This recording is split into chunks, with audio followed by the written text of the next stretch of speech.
Hi children, Namaste to all of you. How are you? Doing well? I hope that you are all stay at home. Keep your health well.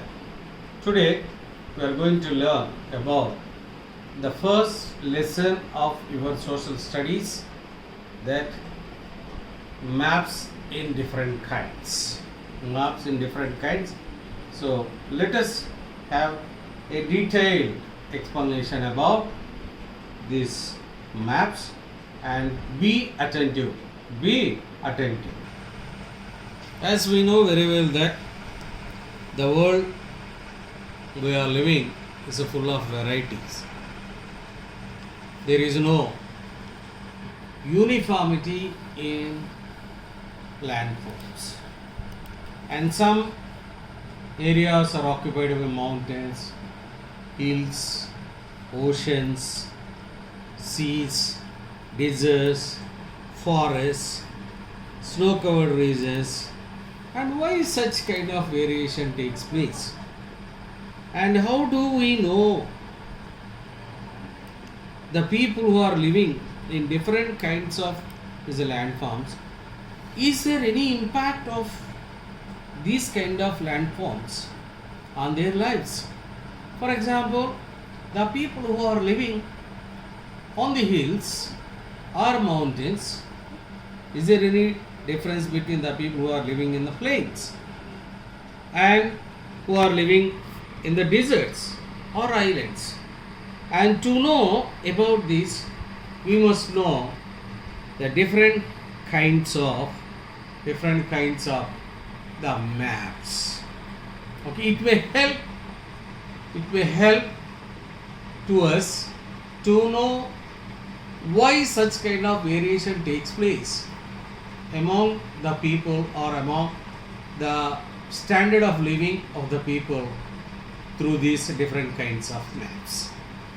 So let us have a look. What is a map, first of all? So previous class you have already learned about is a map. So you know very well that map is a diagrammatical representation of an area of land, seas, roads, or so.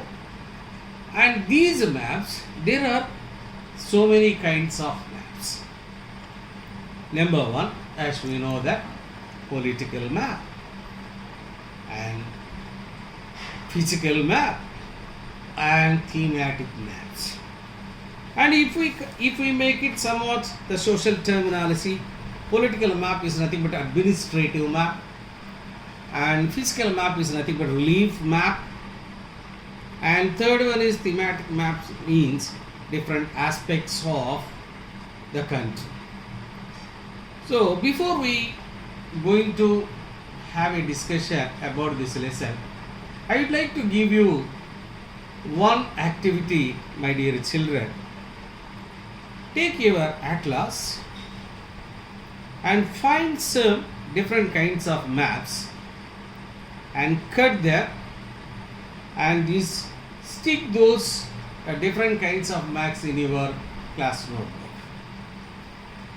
So before that, so this is, I think it is not a big task for you, as you are very much interested to do these activities, my dear children. Take an atlas and cut the different kinds of maps. As we know that political map, for example, how do you know, how do you differentiate what is a political map? The map which shows different countries, and as well as which have the capitals. As we know very well that, my dear children, see India, this is Indian map, and here there is a point. We know that. So this is a point, and that is the capital. That is the capital of India. And even in some other countries, for example, if you observe, may you know what is the capital of USA? Anybody? USA. So for example, so we know very well that about the capital, national capital of India, New Delhi. See here, and regarding take for example, so here the map was not updated. That see my dear Andhra Pradesh. What is the capital of Andhra Pradesh? Actually Amaravati. So but Vijayawada has given here, and the capital of Telangana. So to know the countries, the political capital of a country, here it was located with the black color. For India, we know very well that the capital of India, New Delhi, and the capital of Nepal, Kathmandu, and Bhutan, Thimphu, and here Pakistan, Islamabad. So like that, and for administrative convenience, they divided these areas into different countries and different states and different districts and different mandals also. So such kind of maps we call them as political maps. And second map which we have to remember that one is physical map. See here all of you. So there is a physical map, and I would like to give you one activity for this also, my dear, and tell me, find the physical division of India or relief features of India. Okay, take a notebook and note down, and when you in next class you must show that notebook. Let's see here the first division of India, physical division, that is Himalayan mountains, and second one is Indo-Gangetic plain, and third one is this is peninsular plateau, so which is in white and as well as light brown in color, and fourth one is coastal plains. See here we have got Western Ghats and Eastern Ghats, and here these are, we call it as Eastern coastal plains, Western coastal plains. Western coastal plains. Another division, so here plains, Western coastal plains and Eastern coastal plains. And another division, so here we got Thar desert. See here my dear, Thar desert. And last one, so here we have got islands, Andaman and Nicobar Islands and Lakshadweep Islands. So by that, could you please tell me what is a physical map? A map which shows about the physical features of a country or an area. A map which shows about physical features or physical divisions of a country, or of course it may be a rivers, a mountains or hills or valleys or islands or deserts, and all these things comes under physical features. And third one is thematic maps. Third one is thematic map, a map which is prepared on the basis of a particular theme. So here this thematic map is nothing but different kinds of forests.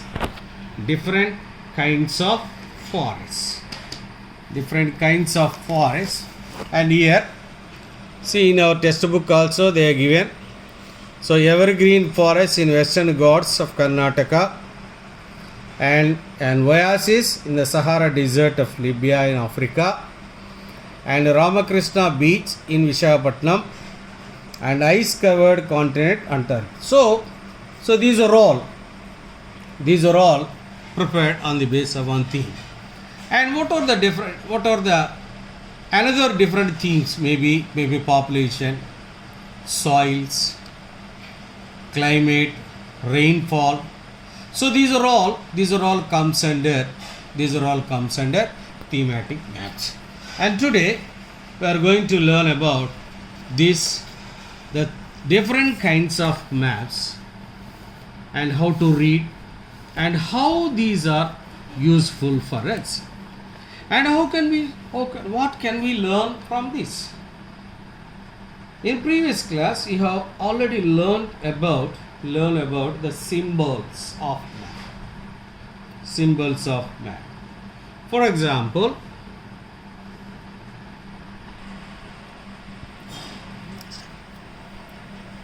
so this map, if you observe that these are the different symbols, and here on map we can show the tree as this symbol, temple like this, church, and meter gauge and broad gauge, and this is Kacha road and Paka road, and like so these symbols, how these symbols are helpful for us while reading the maps concerned. When we are moving to one area, from one area to another area, and it shows that we can understand that by looking of these symbols we can understand that so there is a masjid and there is a temple and there are some settlements and there are some Paka roads, there are police station and post office and railway station, so like that and like that. So these symbols helps a lot for us to know about this. So points helps us to know the capitals of a country, and physical maps helps. Physical map, let's have a look.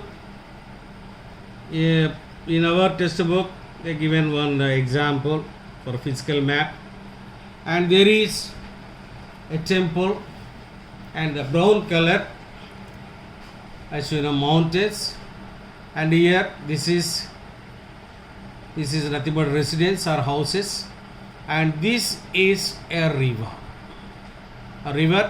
and this one is vegetation or nothing but is forests or trees. So in physical map we can have such kind of a clarity about all these things. Okay, and if we move on, the another concept, for example, so here this is a map of Nimpur village, and see here that is somewhat how can we measure a height on land concern. So this 0 meter, this is nothing but the surface of the earth, but here we cannot find any kind of residence here. But if we calculate the 50 meters of height of the mean sea level, and there is the village. So now tell me, what is the height of this Nimpur village? Where are these people are staying from mean sea level? So 50 meters of, and afterwards if you observe in 100 meters of height there is a temple, and there is the actual height of this village concerned 150 meters. See, and I would like to ask you one question, my dear, that how many meters above sea level the temple is located? Tell me how many meters sea level here, 50 meters residence, and temple is about 100 meters. And what about these hills? How many meters height? It's about 150 meters. So by that, and when we want to calculate the height of a land, an area, and we have to calculate from the surface of the earth, this is nothing but the sea level, and from here we have to calculate. So what is the height of the village in Nimpur village? Tell me now, what is the height? 50 meters of height. Okay. So another concept which we have to learn, that is contour lines. What is contour lines? Is it, can we draw a line on a map? No, not at all. It is an imaginary line. A contour line is a line which joins the places with equal heights. What is a contour line? Tell me. A line which joins the places with equal heights. And see here, and there is a line which is passing through Nimpur village, and that is about 50 meters of height, and such line we call it as contour line. Okay, and see here, a contour line of Nimpur village is about drawn at 50 meters of height. So all these residential plots are same height. And to make you understand, I'll give you one example. For example, take for example the temple in Vijayawada, the temple in Tirupati. And if their heights are similar, and there they can draw a line, and such line we call it a contour line. And why these heights are useful, and how these maps are showing heights, and what are the uses of map showing heights concept, and we can understand, to make you understand about the nature of terrain or climatograph, and where the mountains are, where the valleys are, and so like that. So these heights are helps us to know about the physical structure of an area. And if we move on, another concept which we have to learn, that is mean sea level. And here there are high tides and low tides. There are high tides and low tides, and which are not static. That we have to remember. They are not static. And how can we measure this mean sea level concern? And these there may be falling, and there may be rising and falling, as it is not. And here once again, if you see here, so there is once again falling, and once again rising, and again falling. So we cannot treat this as equilibrium. So that's why the scientists, they will take the average, they calculate over a period of time, the high and low levels of the sea.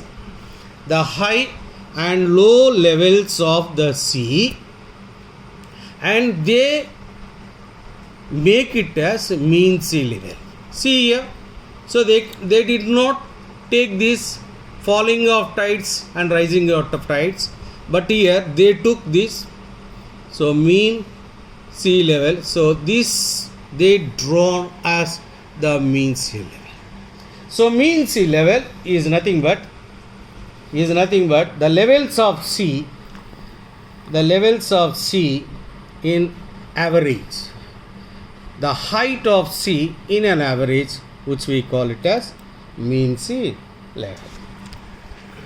So my dear children, so this help you, I think so, this helps you a lot to understanding about the maps in different kinds. So how many kinds of maps are there? There are 3: political, physical, thematic. And by reading we require symbols and as well as as well as heights. How do we calculate the heights on map, and how these are helpful for us, and regarding the mean sea level. So this is about our lesson. Here you got a worksheet and you have to answer this and send to me tomorrow morning. Number 1, what are the different kinds of maps? 2, explain about contour lines. 3rd, how maps are useful for mankind. 4, how can we measure sea level? 5th, what is the height of your village? So prepare and answer it and post to my number. Okay, all the best my dear. Bye.